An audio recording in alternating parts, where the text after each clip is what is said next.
Hello guys! Hello! Scorpio! Welcome dito sa aking channel, Scorpio. Alamin natin kung anong messages, vibration, gabay, energy para sa inyong lahat. This is the last week of September 2025, Scorpio. So, tingnan natin. Ano ba ang message na para sa inyo? Okay. First card mo dito is main female. Babae ka ba? Or lalaki? So, magnanakaw. May bata dito. OMG. This is 6. This is number 2. Nako. Okay. Scorpio, mag-iingat ka. You need to be careful, You need to be careful, Scorpio. Okay? Ang baramong na to, it's a warning sa'yo, It's either ikaw ay babae or lalaki. Possible na meron ditong medyo bata pa sa'yo. Na medyo mayroon ata siyang Clipto, 'di ba? Yung 'di ba? Nagnanakaw siya without intention, parang ganun. Possible na isang bata or isang mas bata pa sa'yo ang magnanakaw siya, and pwedeng ikaw yung sasabihin na nagnakaw doon. So mag-iingat ka. You need to be careful. Okay? Careful ka dito, kasi pwede kang mapagbintangan. Isang babae na dalaga, like for example, dalagang ina, okay, single mom, or pwedeng matandang dalaga siya. Nako, ingat-ingat ka. Tingnan natin. Scorpio. Mag-iingat ka din sa mga papeles na pinipirmahan mo kasi baka ma-scam ka. Mag-iingat ka din sa mga pera na tinatanggap mo kasi baka ma-scam ka talaga. Okay, serenity. Scorpio, serenity. Find serenity in nature's embrace. Nature is your sanctuary. So, yun.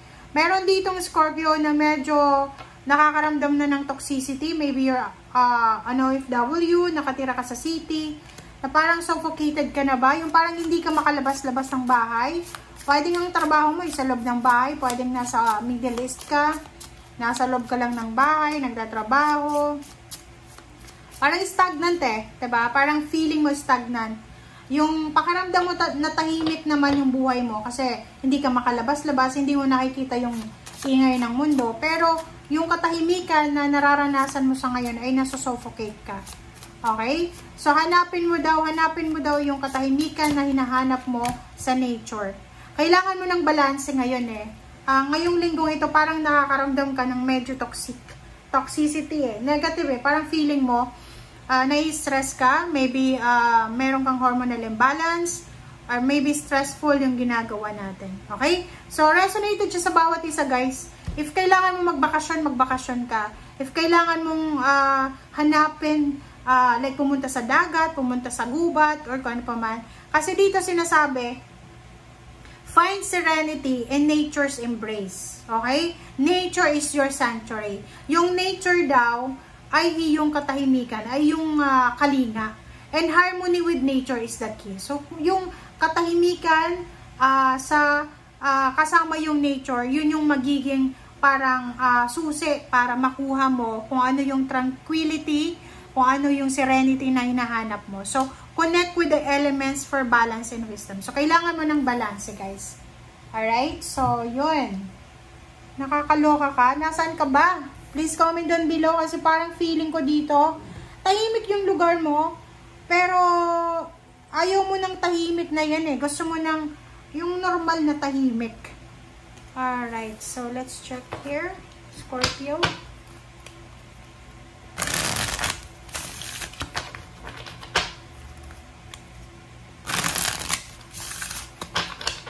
Kumuha tayo dito ng 3 cards, Scorpio. Okay. 2. Empress. Wow! Okay, Scorpio. Ang ganda na ito. Empress. Fertility, expression, stability, motherhood, abundance. Okay? Ang Empress card na to, ay para siyang para siyang isang babae na feeling niya, lahat ng wishes niya, nakuha niya. Okay? So, this is about money. This is about tangible. Okay? So, possible na ngayon, pwedeng nasa ibang bansa ka, or nasa isang lugar ka, na nakaka-experience ka ng parang abundance and stability. Parang feeling mo bagong buhay ka. Okay? Dito pwedeng yung iba, buntis, yung iba may bagong love life, magsisimula ng business. Pwedeng yung iba naman dito is magpapatayo ng bahay, bibili ng sasakyan, magpaparenovate ng bahay or kano pa man. So, sinasabi din dito sa barahang to na kailangan nating maging aware sa mga nararamdaman natin physically, mentally, spiritually. Bago ang lahat, kailangan mong alagaan ang sarili mo. Okay? And dito sinasabi ng barahan na if ever na nakakaranas ka ng depression, or like dito nakikita natin, kailangan mo ng kalinga, kailangan mo ng protection, sinasabi ng barahan na kailangan mong gawin yon as soon as possible. Kasi, alam mo ba yung stress and depression, nagsisimula yan sa lungkot lang. Okay? Nagsisimula yan sa homesickness lang, sa lungkot, sa hindi ka satisfied, parang ganun. Okay, the Sun and Ten of Cups. Wow! Joy, success, enlightenment, marriage, vitality. Okay, this is para siya yung pinakamasayang baraha sa lahat ng tarot deck. Okay? This is the Sun. Fire energy, so you are super fiery, excited. So nakikita ko sir dito, you're excited, okay? You are excited, you are happy, you are grateful. Pwedeng ngayong linggo ay makatanggap ka ng pera, or maybe this week ay makatanggap ka ng sweldo. And dito nakikita ko na sobrang kaligayahan and abundance ang posibleng darating sa'yo. And sobra kang energetic. Yung confidence level mo sobrang napakataas. Okay? So, panatiliin mo yung nararamdaman mong kaligayahan sa ngayon, if ever lang. Pero kung ikaw naman ay nasa ganitong sitwasyon na medyo nalulungkot ka, hanapin mo yung rason para maging masaya ka. Okay? And every day is a blessing. Minsan may bad day, bad week, bad month, pero hindi yan bad life. Okay? Ten of Cups, blessings, divine love, family harmony, alignment, and bliss. This is water sign, Pisces, Scorpio, and Cancer.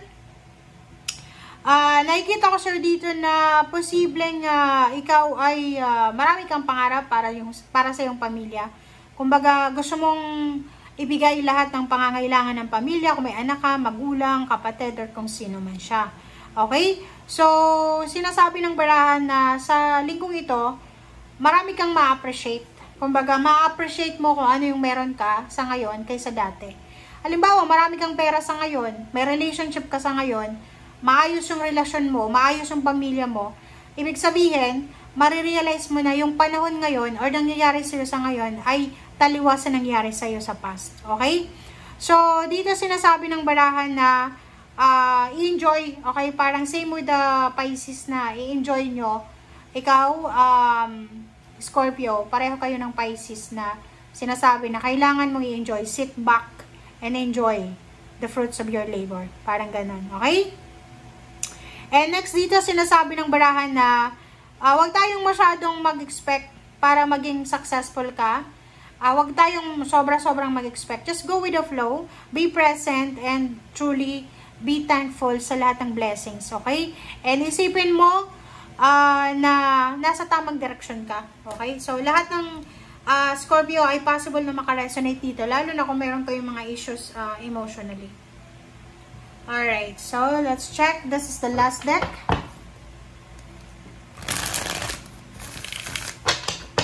Ang ganda na ito, no? Ang ganda. Meron ditong, ang nakikita ko dito, merong Scorpio na mataas yung sweldo niya, marami siyang pera, marami siyang ipon. Pero hindi siya masaya because pwedeng nasa ibang bansa siya, or pwedeng single siya, or pwedeng marami siyang kaaway. Parang ganun.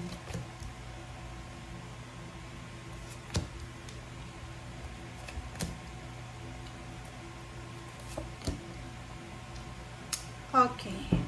Tingnan nyo guys, ang last deck nyo. Last cards. Last na yan. Okay. Four of Swords, Six of Cups, and Death card. Okay. So, sa linggong ito, meron sa inyo dito, Scorpio, na nag-iisip, you're planning to take a vacation. Parang ganon. Gusto mong pumunta sa dagat, sa bukid, sa lawa, or sa kung saan pa man. So, you're planning to take a vacation. And ngayon, sa linggong ito, ay magkakaroon ka na ng desisyon. Magde-decide ka na ngayon na maybe you will go back to the you will go back to the province, you will go back to the Philippines if you are an OFW, para makapag-relax, para makapag-meditate. So, kumbaga, eto, kasi parang yung iba sa inyo dyan, ilang beses na kayong, like kung nasa ibang bansa ka, parang iniisip mo, magbabakasyon ba muna ako sa Pilipinas, magpapahinga, and then lilipat ako ng ibang bansa, parang ganun. Or magbabakasyon ba muna ako, or lilipat ako ng ibang lugar, parang ganun. So, dito sinasabi ng barahan na yung contemplation, yung procrastination na nararamdaman mo, between like, nag-iisip ka kung mas ipa-priority mo ba yung kaligayahan mo, emotional, or yung pera. Dito nakikita ko siya dito na magde-desisyon ka. It's either susundin mo yung pangarap mo financially, or magpapahinga ka muna, or susundin mo yung puso mo. Okay? So, thank you guys for watching, and see you again. Bye!